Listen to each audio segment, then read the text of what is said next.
Olá! Daremos início agora ao nosso curso teórico de Direito Constitucional. E antes de iniciarmos no estudo da Constituição propriamente dita, é importante que nós conheçamos alguns conceitos ligados ao direito constitucional. O primeiro conceito é o conceito de Estado. O que é um Estado? Nós vivemos na República Federativa do Brasil. Esse é o nosso Estado. E desde quando o Brasil é um Estado? Desde que o Brasil se tornou independente, em 7 de setembro de 1822. Quando o Brasil era colônia de Portugal, o Brasil não era um Estado. Por que ele não era um Estado? Porque ele não tinha um povo próprio. Ele não tinha um território sobre o qual ele exercesse a soberania. Quem mandava aqui no Brasil era Portugal. Então o Estado, ele é formado pelo quê? O que compõe o Estado? O Estado é formado por um povo. Ele pode ser classificado como uma sociedade politicamente organizada, formada por um povo, fixado num território, tendo um poder soberano e tendo por finalidade o bem comum. O Estado, portanto, possui 4 elementos. Povo, que são aqueles que têm um vínculo jurídico com o Estado. Todos aqueles que são nacionais e não aqueles que moram no Estado. Por exemplo, aqui no Brasil, quem faz parte do nosso povo?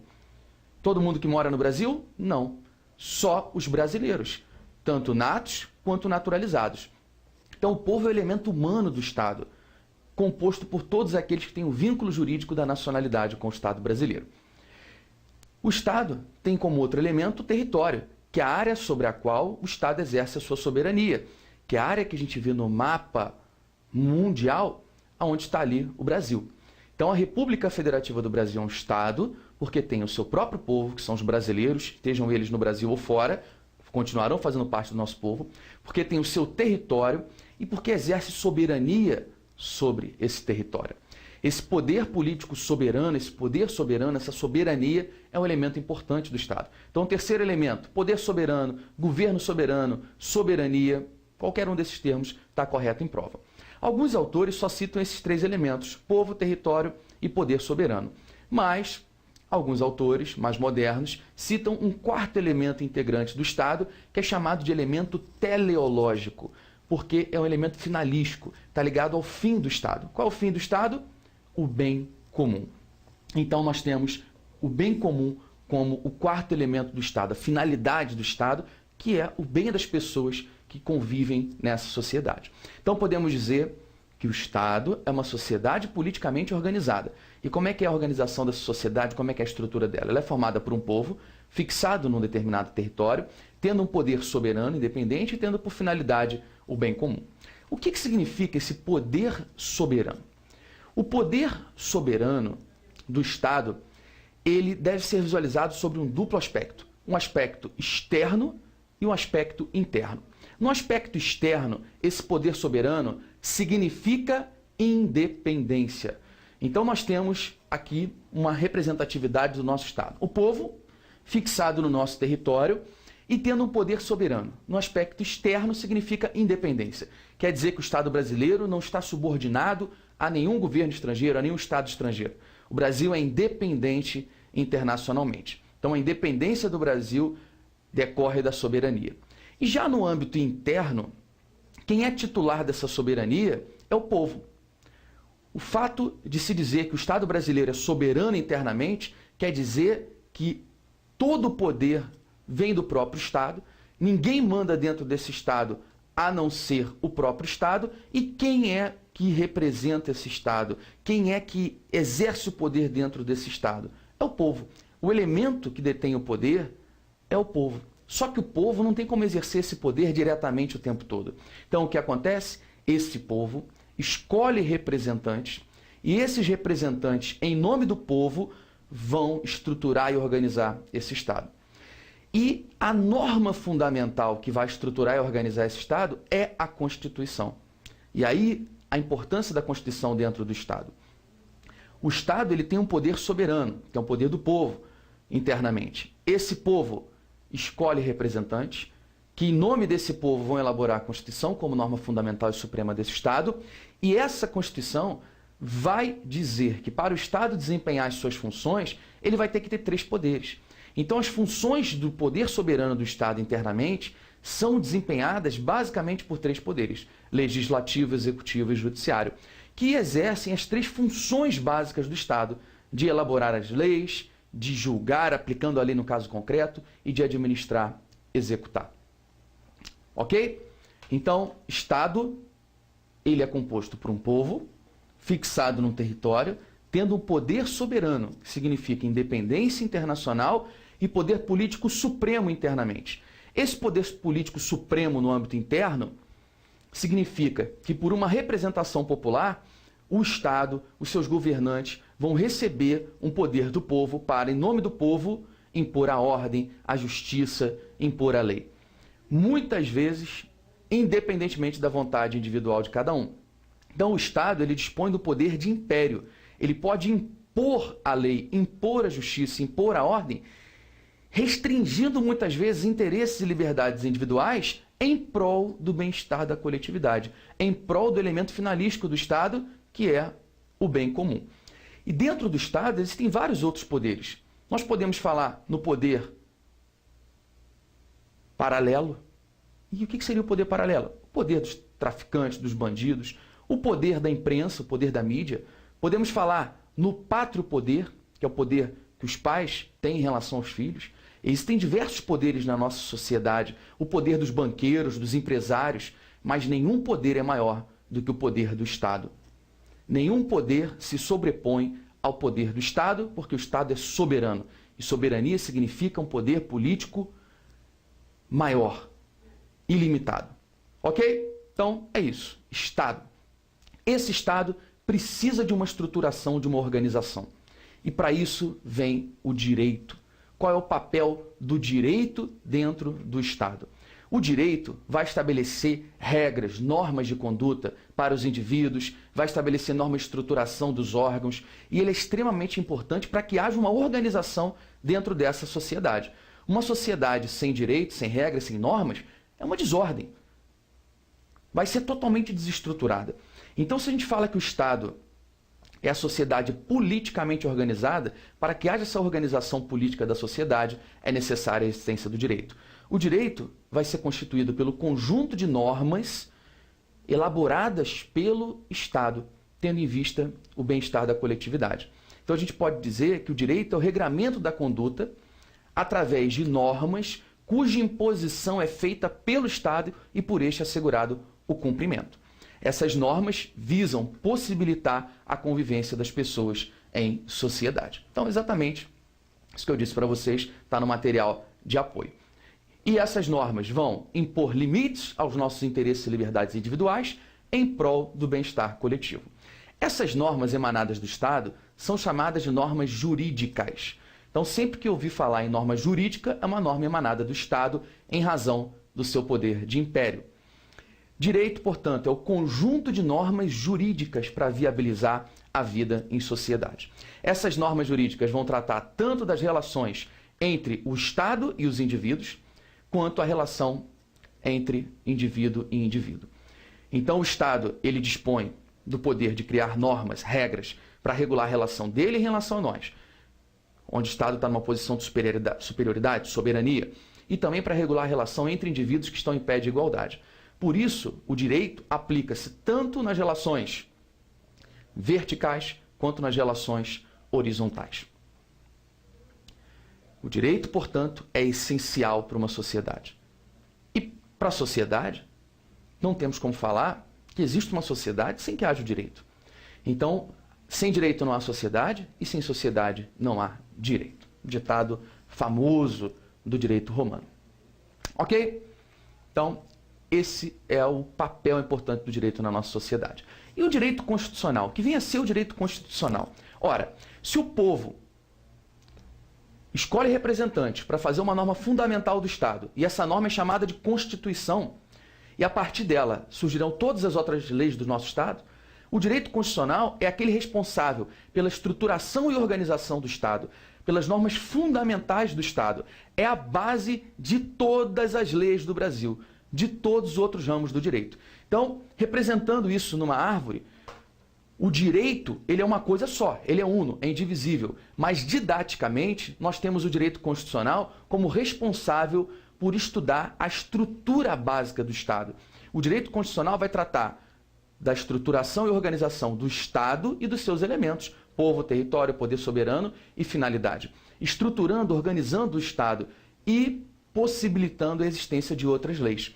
Então, todos os outros ramos do direito, o direito tributário, o direito penal, o direito administrativo, o direito civil, o direito processual civil, o direito penal, todos eles derivam do direito constitucional. E pelo fato da Constituição ser a norma máxima do nosso Estado, nenhuma norma pode contrariar a Constituição, sob pena de ser considerada inconstitucional. E sendo declarada inconstitucional, ela vai ter os seus efeitos suprimidos. Ela não vai mais surtir efeito, ela perde eficácia se for declarada inconstitucional.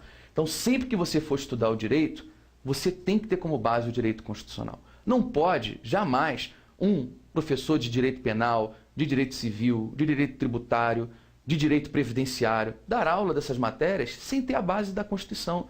Sempre, qualquer ramo do direito que você for estudar, você vai ouvir falar da Constituição, você vai ouvir falar do direito constitucional, porque é a base de todos os outros direitos. Já deu para você perceber a importância da nossa matéria, né? O direito constitucional, sem dúvida alguma, vai ser a matéria das mais importantes para você na área do direito.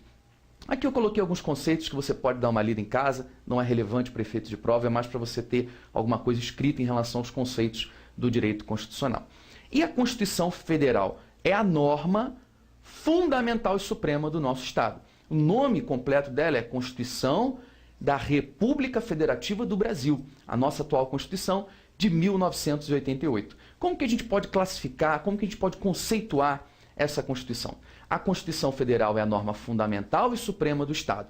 Por que ela é fundamental? Porque ela dispõe sobre a estruturação e organização do Estado e dos seus elementos. Que elementos são esses? Povo, território, poder soberano e a finalidade que é o bem comum.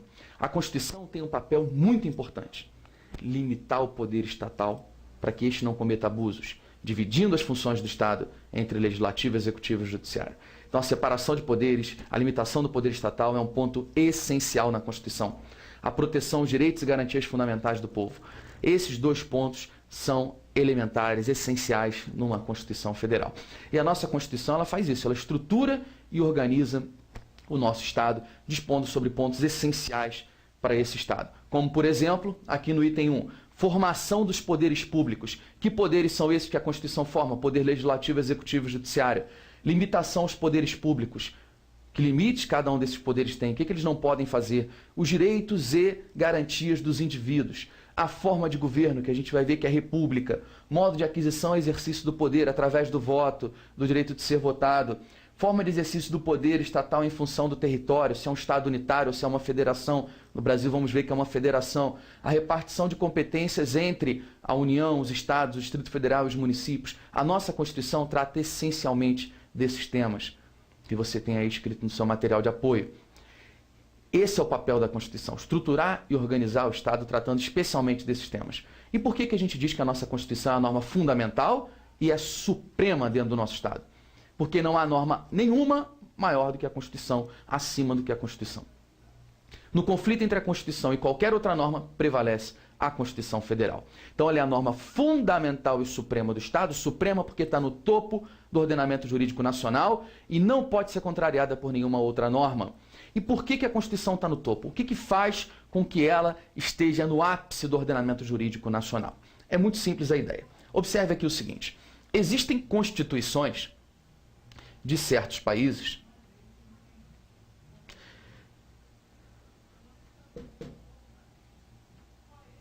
que não estão acima das leis. No nosso caso, a nossa Constituição está no topo desse sistema jurídico e ela só vai poder ser alterada por meio das chamadas emendas constitucionais. Nem todos os países é assim. No Brasil, a gente tem essa característica que é importante, que é a da supremacia constitucional. A nossa Constituição, feita em 88, ela só pode ser alterada através de emendas constitucionais. E para fazer uma emenda, o procedimento é muito mais difícil do que para fazer uma lei. O que faz com que uma lei não tenha como alterar a Constituição. Só pode alterar pela emenda, que é bem mais difícil. Para você ter uma ideia, desde 1988 para cá, já tivemos mais de 3.000 leis federais e pouco mais de 60 emendas. Não é verdade? Então, as emendas são muito mais difíceis de elaboração, são muito mais difíceis de serem elaboradas do que a lei. Isso faz com que a Constituição fique num status superior, acima da lei. E se a lei contrariar a Constituição, não muda a Constituição. Se a lei contrariar a Constituição, ela vai ser inconstitucional. Então, assim a gente visualiza uma Constituição rígida, cujo procedimento de modificação é mais difícil do que o das leis. É chamada Constituição rígida. E a Constituição rígida, ela vai ser suprema. Ela vai estar no topo do ordenamento jurídico, do conjunto de leis daquela sociedade, no topo do direito. Agora, em alguns países, a situação é diferente. Como é que vai funcionar em alguns países? Em alguns países, entre a Constituição e as leis, não há qualquer hierarquia. A Constituição pode ser alterada por uma lei. Vindo uma lei depois da Constituição, essa lei revoga essa Constituição. Ora, se é tão fácil alterar a Constituição quanto fazer uma lei, essa Constituição é suprema? Ela vai estar no topo do ordenamento jurídico? Não. Esse tipo de Constituição, que é chamado de Constituição flexível, não tem sido muito utilizada atualmente. Os países, em geral, visando limitar o poder do Estado, têm optado por constituições rígidas, porque elas vão ser supremas e vão trazer uma proteção melhor à estruturação desse Estado. Bom, então, voltando ao nosso slide, a Constituição é suprema porque está no topo do ordenamento jurídico nacional e só pode ser alterada por um procedimento legislativo especial, mais difícil do que o de elaboração das leis. Pelo fato dela ser suprema, serve de fundamento de validade de existência de todas as demais normas. Uma norma só vai ser válida se estiver de acordo com a Constituição. Nós vamos nos referir à Constituição da República Federativa do Brasil, que é o nome completo dela, como Lei Fundamental, Lei das Leis, Lei Maior, Carta Magna, Estatuto Básico, Lei Magna, Carta Política, Carta Constitucional. Vários nomes podem ser utilizados para se referir à Constituição. E na abreviatura, eu vou usar com vocês CF, significa Constituição Federal de 88. Normalmente utiliza CF, CR ou CRFB. Avançando, vamos falar agora sobre o ordenamento jurídico brasileiro. O ordenamento jurídico é o conjunto de normas que integram o direito brasileiro. No topo, obviamente, desse ordenamento jurídico, nós temos as normas constitucionais, que abrangem não só a Constituição Federal, mas também as emendas constitucionais, que abrangem as emendas constitucionais propriamente ditas e as emendas constitucionais de revisão. É que quando foi feita a Constituição Federal em 88, foi estabelecido que 5 anos após a sua elaboração, ela passaria por uma revisão, por um procedimento mais simples do que o das emendas constitucionais propriamente ditas. E naquele procedimento de revisão, a Constituição sofreu 6 emendas de revisão. Então, no momento de gravação dessa aula, até aqui, nós temos 6 emendas de revisão e 64 emendas constitucionais propriamente ditas, totalizando 70 emendas à Constituição Federal de 88. Então estão aqui as emendas à Constituição. O procedimento de elaboração das emendas está previsto no artigo 60 da Constituição Federal. E a emenda constitucional 45 de 2004 trouxe uma novidade, que é a possibilidade dos tratados internacionais sobre direitos humanos serem incorporados no ordenamento jurídico brasileiro com força de emenda constitucional, equivalentes às emendas constitucionais. Isso é um tema muito importante para a sua prova. Então, hoje, um tratado internacional sobre direitos humanos que seja aprovado pelo mesmo procedimento das emendas será equivalente a uma emenda constitucional. Ele será uma emenda? Não. Por quê? A emenda altera o texto da Constituição, podendo tirar alguma coisa do texto da Constituição, incluir alguma coisa ou alterar. O Tratado Internacional sobre Direitos Humanos, que seja aprovado pelo mesmo procedimento da emenda, ele vai ter o mesmo nível, o mesmo status, a mesma hierarquia de uma emenda constitucional, que, na verdade, é a mesma hierarquia da Constituição, porque entre as normas constitucionais não há hierarquia, elas estão todas no mesmo nível. A diferença é que o Tratado Internacional não entra no texto da Constituição, não altera formalmente o que está escrito na Constituição.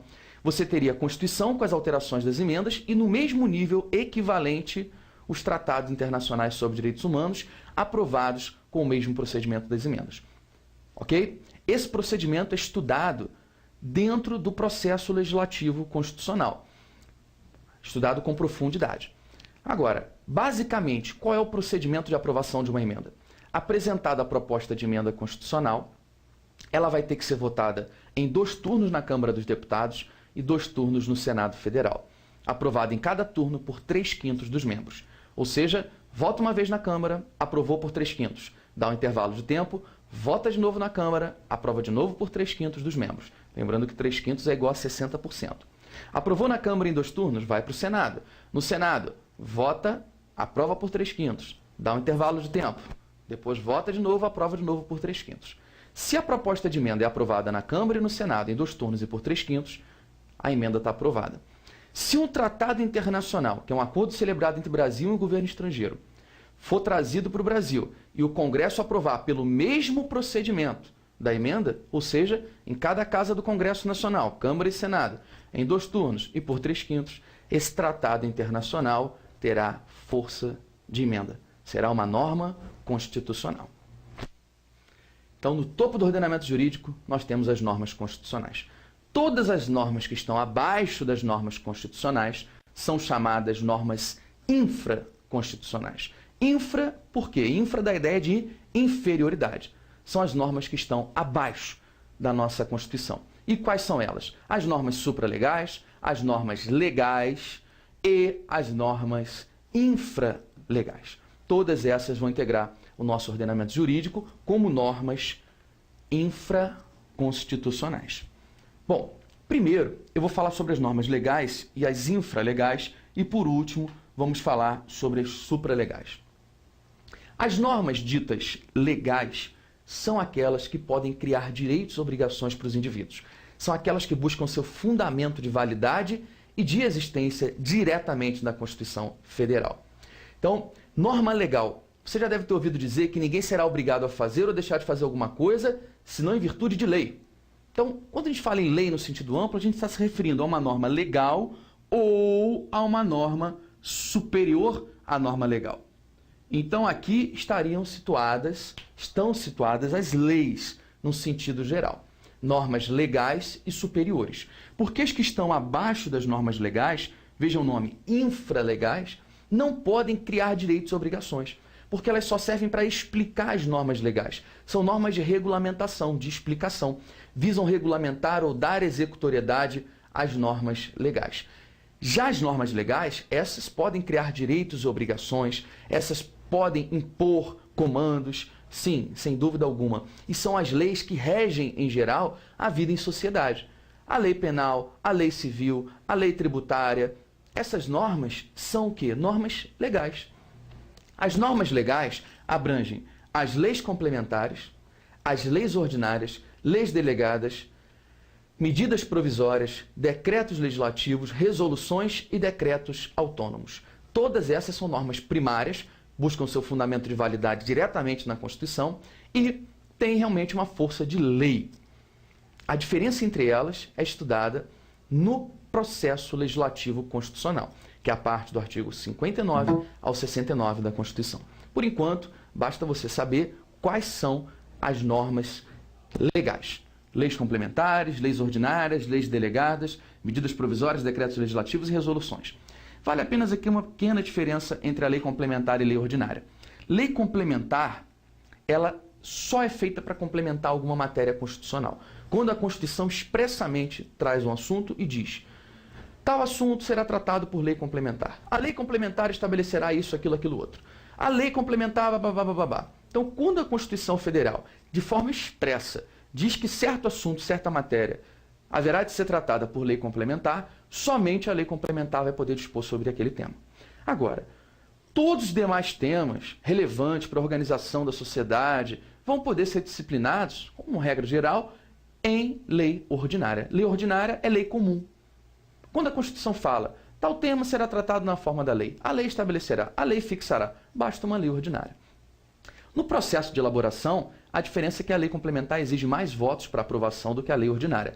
A lei complementar é aprovada por maioria absoluta e a lei ordinária é maioria simples. Maioria absoluta é mais da metade dos deputados, do total de deputados da Câmara, mais da metade do total de senadores.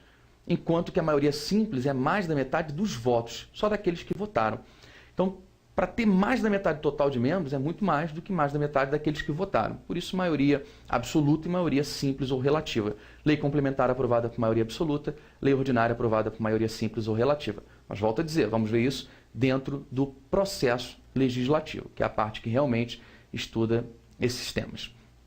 E a lei ordinária, lei complementar, as normas legais, lembrando, podem criar direitos e obrigações, podem estabelecer comandos obrigatórios, podem inovar o ordenamento jurídico. Enquanto que a norma infralegal não pode inovar, apenas pode explicar, apenas pode dar executoriedade à norma legal. Por exemplo, uma lei complementar feita pelo Congresso Nacional, sancionada pelo presidente, estabelece uma série de regras. E aí vem um decreto do presidente para dar executoriedade a essa lei, para explicar essa lei. Esse decreto regulamentar é o que? Uma norma infralegal. E a lei é uma norma legal.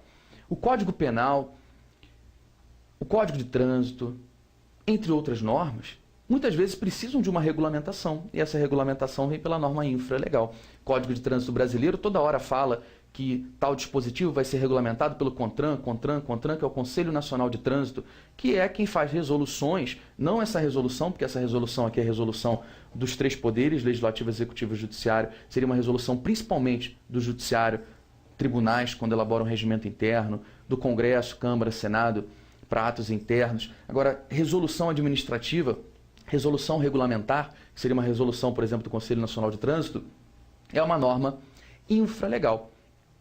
Não pode criar uma infração de trânsito nova, só pode explicar aquela que está prevista na lei. A lei de entorpecentes, por exemplo, diz que é crime vender, transportar substância entorpecente. A lei penal diz substância entorpecente, mas não diz o que é substância entorpecente. Essa lei diz que vai caber a uma portaria da Anvisa, Agência Nacional de Vigilância Sanitária, estabelecer, por meio de uma portaria, uma norma infralegal, o que vem a ser substância entorpecente. Observe que essa portaria ela não inova o ordenamento jurídico, ela não cria um crime, ela apenas explica aquela conduta criminal prevista na norma legal.